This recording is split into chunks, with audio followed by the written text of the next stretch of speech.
చాలా వరకు మన కామెంట్స్ లో పెడుతున్నారు, అక్క మీరు ఈ ప్రశ్న అడగండి అడగండి అని చెప్పి. వాళ్ళు హిందూ హే ముస్లిం హే, హిందూ హే ముస్లిం హే అని చెప్పి అడిగి చంపినరట. మరి ఇంతవరకు మనకు స్వాతంత్రం వచ్చిన దగ్గర నుండి ఇప్పటి వరకు ఏ ఉగ్రవాది కూడా అట్లా చంపలేదు కదా అని ఇప్పుడు ప్రజల డౌట్ అన్న. అదే ప్రజలు అడుగుతున్నారు ఏంటంటే, ఇప్పుడు ఇంట్లోకి దొంగ వచ్చిండంటే వీళ్ళ ఇంట్లో వీడు పండుకున్నాడా, నిలుచున్నాడా, ఇంట్లో ఉన్నాడా, బయట ఉన్నాడా అని చూసి ఎత్తుకొని పోతాడా? వస్తాడు, పడబడి వస్తాడు, అన్ని చదువుకొని పోతాడు. పాకిస్తాన్ వాడు 100 కిలోమీటర్లు వచ్చి వాడు ఎవడెవడు కనిపిస్తే వాళ్ళని చంపి వాడు పరారైతాడు. కానీ ఆడ ఖచ్చితంగా నిలుస్తోని మతం పేరు అడిగి కులం పేరు అడిగి చంపిండంటే వాడికి ఇంత టైం ఇస్తేనే కదా, 10 నిమిషాలు 20 నిమిషాలు, మరి అంత టైం ఇస్తేనే కదా వాడు వచ్చి పక్క చంపింది. వాళ్ళు పాకిస్తాన్ వాళ్ళేనా లేకపోతే మన దేశం నుంచే కొంతమంది పైసలు ఇచ్చి గిట్ట చంపిపించిండ్రు. మరి అది కూడా ప్రజలు అనుమానపడుతున్నారన్న. అదే అనుమానపడుతున్నారు, అదే అంటున్నారు. అసలు ఎట్లా జరుగుతుంది ఇది, ఇంత కరెక్ట్ ఎట్లా చంపుతారు వాళ్ళు అనే ప్రశ్నిస్తాను. అందరు అడుగుతున్నారు. దీనికి కూడా సమాధానం చెప్పే బాధ్యత అధికారులదే, కానీ వాళ్ళు చెప్పరు. అట్లా ఎవడన్నా ఎదిరించి మాట్లాడితే వీడిని కూడా ఉగ్రవాది కిందనే లెక్కేస్తున్నారు. ఇది ఎంతవరకు కరెక్ట్? ఇది రాజకీయ నాయకులు ఆలోచించాలి. ప్రకారము ప్రతి ఒక్కరికి ప్రశ్నించే హక్కు ఉందని మన రాజ్యాంగం మనకి ఇచ్చిందన్న. అన్ని హక్కులు ఉన్నాయి. అవును, right to speak, right to question, ఇది ఉంది. ప్రతి సిటిజన్ కి ఈ హక్కు ఉంది. అంబేద్కర్ గారు ఇచ్చింది అదే కదా. ఒక మనిషిని ఒక మనిషిగా ఈ సొసైటీలో చూస్తున్నారు అని అంటే అది అంబేద్కర్ గారు ఇచ్చిన మనకి చట్టం కాబట్టి. ఎలక్షన్ల కంటే ముందు పవన్ కళ్యాణ్ ఇదే చెప్పిండు, భారత రాజ్యాంగం అంటే ఇష్టం, నేను భారత రాజ్యాంగాన్ని మొత్తం చదివినా, ఖురాన్ చదివినా, భాగవతం చదివినా, అందరు భారతదేశంలో పుట్టిన ప్రతి మనిషి అందరు సమానమే, అందరూ అన్నదమ్ములు లాంటి వాళ్ళమే.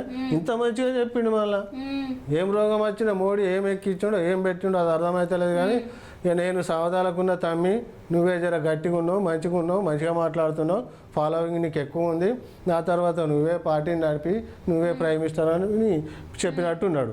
ఈయన పొంగి పొర్లుతాడు. ఇక్కడనేమో చంద్రబాబు నాయుడు జగన్ అయితే ఎదుర్కొ నా వల్ల కాదు తమ్మి, నేను గెలవాలంటే, నేను బతకాలంటే నాకు ఒక తోడు కావాలి, అది నీతోనే అవుతుంది, నీ కొత్తదనం కొంచెం చూపెట్టు, నీ హీరోయిజం కొంచెం చూపెట్టు, నన్ను జర కాపాడన్న వాళ్ళే ఈయన అందులోకి పోయిండు. ఈయనకు సపోర్ట్ చేసిండు, ఆయనకు సపోర్ట్ చేసిండు. ఇద్దరు కలిసి ఎప్పుడు ఎక్కడికి దొక్కుతారో అది నీకు అర్థమవుతుంది. పవన్ కళ్యాణ్ వీళ్ళు జస్ట్ పూట గడుపుకోవడానికి అన్న, పూట గడుపుకోవడానికి. ఇప్పుడు నరేంద్ర మోడీ ఏం చేస్తాడు, మొత్తం కంపెనీలు అన్ని గుజరాత్ వాళ్ళకి ఇస్తాడు, అన్ని కాంట్రాక్ట్లు అన్ని గుజరాత్ వాళ్ళకి ఇస్తాడు. భారతదేశం సర్వం దోసుకుంటాను గుజరాత్ వాళ్ళు. ఇంతవరకు మణిపూర్లో జరిగిన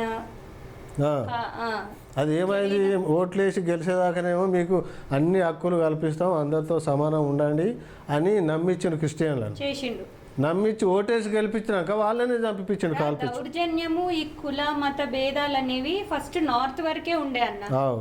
ఇప్పుడు మెల్లగా ఏమైందంటే ఇప్పుడు ఈ కూటమి ప్రభుత్వం వచ్చిన తర్వాత మొత్తం సౌత్ కి కూడా అంటించేసిండ్రు. ఇక అది ఎట్లా పారుతుందంటే విషబీజం అది ఇట్లా పారుతుందన్న. అదే మాట్లాడుకుంటారు. ఇప్పుడు తప్పు చేసి బీజేపీని గెలిపించినాం. ఇప్పుడు చూస్తే చిన్న చిన్న వాళ్ళు అంటే చిన్న పనులు చేసుకునేటోళ్ళకి కూడా అంటించేస్తున్నారు. ఎందుకు?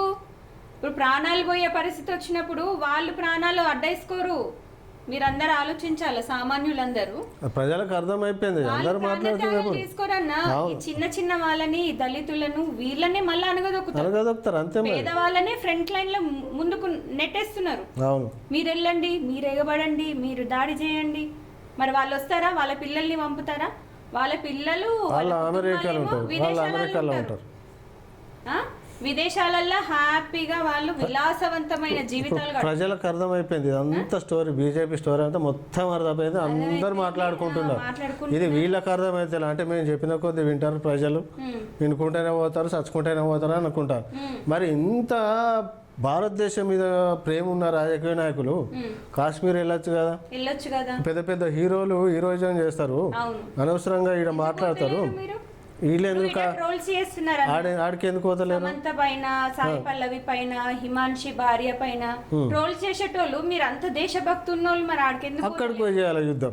ఆర్మీ దగ్గరికి పోండి, మీరు కూడా ఏదో ఒకటి వాళ్ళకి సాయం చేయండి. మీకు అంత దేశభక్తి ఉంటే పోవాలి, పోయి అక్కడ దగ్గర నుండి చెప్పియండి, డైరెక్షన్ ఇవ్వండి. మీరు గన్నులు పట్టుకొని వాళ్ళని చంపి పారేయండి, ఏ శాత కాదు. ఇక్కడ ఉండి మాట్లాడేది శాతం అయితే ఒక దగ్గర కూర్చొని ఫోన్ పట్టుకొని, అరే మీరు వాడుతున్న ఫోన్లు ఎక్కడి నుంచి వచ్చినాయి అసలు? ఎవరు కనిపెట్టిండ్రు? ఎవరు ఫోన్లు వాడుతున్నారు? మీరు వేసుకునే బట్టల దగ్గర నుండి అన్న ఫ్యాన్ కావాలి, ఫ్యాన్ ఎవరు కనిపెట్టిండ్రు? సబ్బులు కావాలి. ఈ సబ్బుల సంస్కృతి ఎక్కడి నుంచి వచ్చింది? మరి విదేశీ సంస్కృతి మాకు వద్దంటారు కదా. ఒక మాట అన్న, ప్రజలు ప్రశ్నిస్తున్నారు, కమెంట్స్లలో అడుగుతున్నారు, అవి మనము తెరపైనకి తీసుకొస్తున్నాం. ఇవన్నీ ప్రజల ఆలోచనలు.